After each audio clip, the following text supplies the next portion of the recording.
안녕하세요. 저희는 서울대학교 원자력공학과 곽승민, 김수현입니다.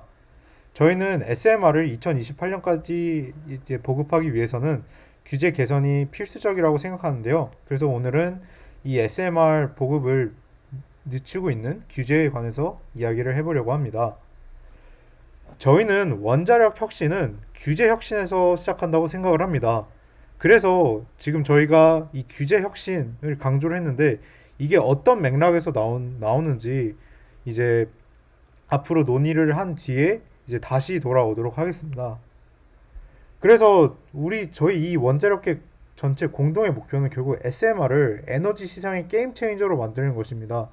그래서 오늘은 이 SMR과 MMR이 무엇인지, 그리고 이것이 왜 원자력의 미래가 될 것인지, 그 다음에 이것을 지어야 되는데 짓는 과정에서 이 규제의 중요성과 규제가 어떤 역할을 하는지, 그 다음에 실제로 아직 전 세계적으로 SMR과 MMR 더 나아가서 어드밴스 리액터에 대한 규제가 마련되어 있지 않은데 해외에서는 어떻게 이 인허가를 처리하고 있고 어떤 인허가 사례가 있는지, 그리고 이제 가장 마지막으로는 그래서 이 규제를 다른 나라에서는 어떤 식으로 개선을 해나가고 있는지, 그리고 이 논의들을 바탕으로 이제 앞으로 SMR 개발과 원자력의 목표, 그 다음에 규제 개선은 어떻게 이루어져야 되는지 저희의 결론을 내려봤습니다. 그래서 처음으로 이제 SMR 그리고 MMR에 대해서 말씀드리자면 둘 다 이제 기존의 전통적인 대형 경수로에 비해서는 규모가 많이 축소되었습니다. 대형 경수로와 이제 가장 큰 차이점이라고 한다면 우선 코어 파워 덴시티, 그래서 출력 밀도가 굉장히 낮아졌고 그로 인해서 높은 안전성을 담보할 수 있습니다. 그 다음에 기존 대형 경수로는 주로 가압 경수를 형이었다면 이제 소형 원전 같은 경우에는 초고온 가스로 용융염 원자로, 그다음에 나트륨 원자로 등 다양한 형태의 원자로를 쓸 수 있습니다. 그래서 이것이 왜 그렇게 각각마다 가치가 있느냐 하면은 방금 말씀드렸듯이 노심 열출력이 낮기 때문에 사고 확률이 적고 안정성이 높아집니다. 그다음에 모듈화가 가능하다 보니까 건설비 그리고 사업 리스크가 절감될 수 있어서 이제 대형 원자력을 짓지 못하는 소형 나라나 단체, 혹은 이전에는 국가 단위 사업이었다면 이제는 민간 단위 사업으로 내려와서 조금 더 산업 자체가 활발해질 수 있습니다. 그 다음에 이제 기타 부대 시설과 인프라 비용, 캐피탈 코스트를 상당히 많이 아낄 수 있습니다. 그래서 이것을 어디에 사용하느냐? 그래서 요즘 각각마다 또 그린 수소를 만들려면 열이 필요한데 이때 필요한 열을 공급해 주는 것은 물론이고 각종 산업에서 필요한 공정열을 공급할 수 있습니다. 소형 원자로, 특히 가스炉같은 경우에는 대형 경수로와는 달리 1200도까지 혹은 그 이상의 열도 제공할 수 있기 때문에 상당히 유용하게 쓰일 수 있습니다. 그 다음에 대형 경수를 비해 작고 이제 움직일 수 있던 폴터블 하다 보니까 군사용 혹은 오지나 극지, 그다음에 우주 탐사 등 아주 특수한 환경, 아주 harsh한 환경에서 사용할 수 있다는 장점이 있습니다. 그래서 전 세계적으로 상당히 많은 SMR과 MMR이 지금 개발되고 있는데요. 지금 보시면 대한민국 같은 경우도 스마트 원자력을 전 세계 최초로 설계 인증을 받았죠. 그 다음에 이제 지금은 혁신형 SMR, ISMR 개발에 열중을 하고 있습니다. 그래서 전 세계적으로 꼭 경수로 형태뿐만 아니라 뭐 남냉각, 용융원 원자로 MSR 등등 많은 형태의 원자력 SMR이 개발이 되고 있습니다. 그래서 이거를 결국 지어야 되는데 우리가 기술만 개발하고 이제 그냥 디자인만 한다고 지을 수 있느냐? 그것이 아닙니다. 지금 좌측의 6단계는 대한민국에서 원자력을 건설하기 위해서 꼭 거쳐야 할 6단계입니다. 그래서 부지 승인부터 설계 인가, 건설 허가, 운영 허가, 정기 검사, 운영 중간에 정기 검사를 쭉 받고 이제 최종적으로 수명이 다한 원자력 발전소는 해체 승인까지 받아야 이제 원자력 발전소를 짓는 것부터 이제 해체를 함으로써 마무리하는 것까지 한 주기가 완성이 됩니다. 그래서 현재 대한민국 같은 경우에는 APR 1400과 OPR 등등이 한국에서 설계 인가를 받았는데요. 그렇다면 어드밴스 리액터를 지금 대한민국 땅에 지을 수 있을까요? 답은 NO입니다. 왜냐하면 기술이 완성되지 않는 것은 차치하고 이것을 설계 인가를 내줄, 이것이 안전하다라고 판단할 규제 체계가 없기 때문입니다. 그래서 이것을 비록 기술적인 어떤 한계를 극복한다 한들 이런 안전기준 및 규제 체계가 없기 때문에 지금 보급이 많이 지연될 것으로 생각하고 있고 저는 지연될 것이라고 생각을 하고 있습니다. 그래서 이것은 지금 IAEA 리포트인데 모든 SMR, MMR 개발 현황들을 모아서 이제 뭐 보급 계획, 재원 등을 집대성한 책입니다. 그래서 여기 보면 빠르면 2019년부터 이미 라이센싱에 들어갔다라는 계획이고 지금 늦어도 스마트 같은 경우가 가장 늦는데 계획이 늦어도 2028년에는 상용 운전을 하겠다, 커머셜 오퍼레이션을 하겠다. 인데 지금은 아직 전 세계적으로 라이센싱은커녕 라이센싱을 그냥 규정과 규제조차 마련되지 않고 있기 때문에 않고 있습니다. 그래서 이것이 저는 어드밴스 리액터의 보급을 늦추는 가장 큰 이유가 아닌가 생각을 합니다. 그렇지만 지금 아직 규제가 마련되지 않았지만 해외에서는 인허가를 받은 사례가 지금 있습니다. 대표적으로 미국의 뉴스케일과 중국의 초고온 가스로인 HTR PM인데요. 어떻게 인허가를 받을 수 있었는지 한번 알아보도록 하겠습니다. 뉴스케일 같은 경우에 인허가 과정을 혁신과 규제 개선으로 압축할 수 있습니다. 뉴스케일의 이 소형 원전 같은 경우에는 기존 대형 경수로와는 달리 펌프를 사용하지 않고 자연순환, 자연냉각으로 작동하는 원자로입니다.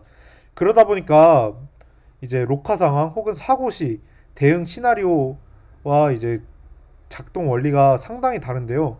그 때문에 기존 대형 경수로의 기준을 적용하는 게 적합한가라는 논의가 이루어져 왔습니다. 그래서 가장 대표적으로 이제 10 CFR 50.62 규정, 이제 스크램 관련된 규정인데 이것도 보시면 결국 하는 말이 뉴스케일 같은 경우에는 내재적으로 탑재가 되어 있거나 이제 대형 경수로에 비해 원리상 적용이 불가능하다, not applicable 하기 때문에 이 조항은 면제해달라 해서 총 17개 조항을 면제를 받았습니다. 그래서 결국은 기존 대형 경수로 기반 규제에서 이제 하나하나 소명 과정을 거쳐서 우리는 이 조항은 적용을 받지 않는다, 이 얘기가 다르다를 이제 소명을 해서 결국 인허가를 받아냈습니다. 그래서 결론적으로 말하자면 뉴스케일의 인허가는 따로 어드밴스 리액터를 위한 규제를 마련하고 허가를 받은 것이 아닌 기존의 대형 경수로 체계 안에서 이제 인허가를 받은 케이스입니다. 중국 같은 경우에는 이제 HTR PM이 얼마 전에 그리드에 연결이 돼서 생산을 하고 있는데요. HTR 같은 경우에는 뉴스케일은 경수로 기반이었지만 HTR 같은 경우는 완전히 다른 형태의 노형입니다. 이거 같은 경우는 트리소 퓨얼을 이용한 초고온 가스로인데요. 이 경수로 기반의 원자력과 작동 원리 자체가 굉장히 다르기 때문에 이 규제를 어떻게 정했냐 해서 보니까 중국 같은 경우에는 HTR PM을 이제 그리드에 연결하기 전에 HTR 10이라는 연구용 원자를 운영하였는데요.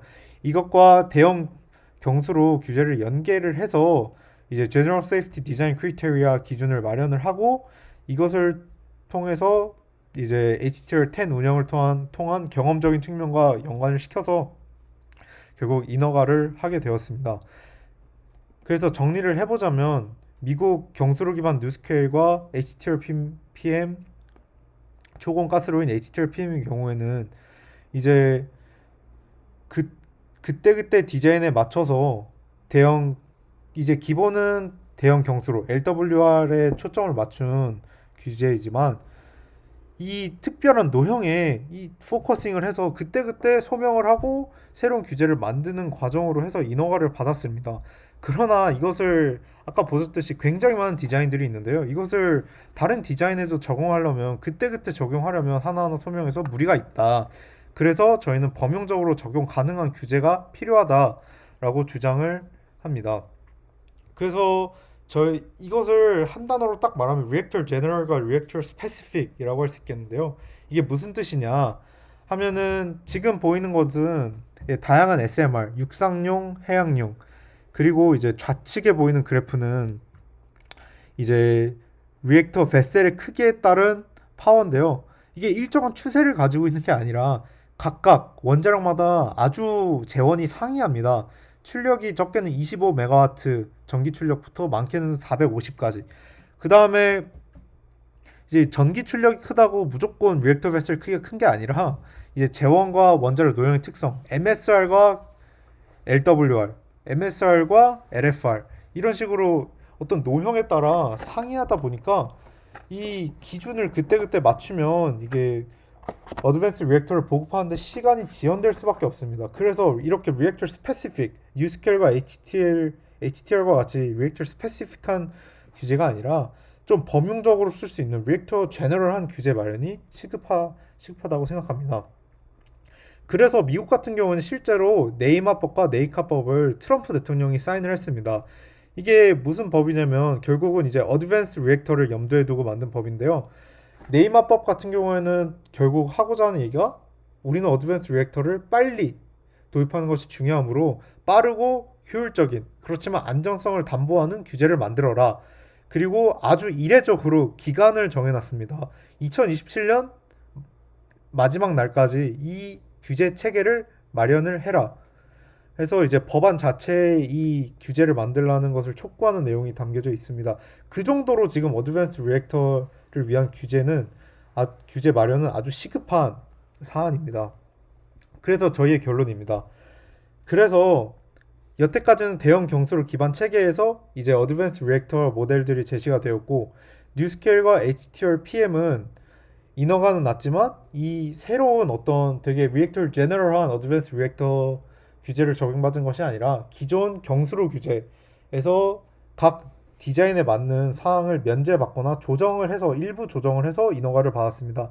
그러나 이제 다양한 재원을 가진 어드밴스 리액터 효율적인 보급을 위해서는 새로운 규제 및 인허가 체계를 만들어야 되는데 아주 포괄적으로 모든 이제 디자인들을 담을 수 있는 규제가 필요합니다. 지금 그래서 결국 이제 규제를 만든다. 그래서 이 규제가 무엇이냐 하면은 현재 각국의 원자력법은 IAEA의 펀다멘탈을 따르고 있는데요. 이제 우측 그림에 보면 IAEA 이제 규정에 Safety Fundamental Requirement, 그다음에 Guide 이렇게 세 가지로 위계가 잡혀져 있는데 이것과 1대1 대응이 되게 각 나라의 법과 실정에 맞게 각 나라에서 법이 검토되어 있습니다. 근데 지금 아무리 이 각 나라에서 지금 어드밴스 리액터에 대한 기준을 만든다 한들 IA 기준이 이제 어드밴스 리액터에 맞지 않으면 그것도 그것대로 문제가 생기기 때문에 지금 빠르고 효율적인 도입을 위해서 결국 어드밴스 리액터의 도입을 통해 세계 에너지 시장을 재패를 하려면 국제적으로 이제 서로 협력을 통해서 이 규제 체계를 빠르게 잡아 나가는 것이 매우 중요하다고 생각을 합니다.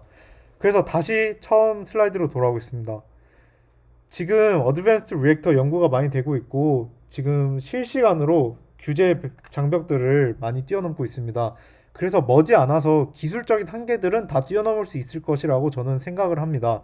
그러나 지금 어드밴스 리액터의 도입을 막고 있는 것은 기술적 장벽이 아니라 규제입니다. 규제가 심해서 그런 것이 아니라 규제조차 마련되어 있지 않기 때문입니다. 따라서 원자력의 혁신, 어드밴스드 리액터의 도입과 어드밴스드 리액터의 혁신은 규제 혁신, 규제 마련에서 시작을 한다고 생각합니다. 그래서 앞으로 이 규제, 리액터 제너럴한 규제를 마련하고 전 세계적으로 어드밴스드 리액터의 도입을 앞당기기 위해서 이 규제에 대한 공부를 더 해보고 싶습니다. 감사합니다.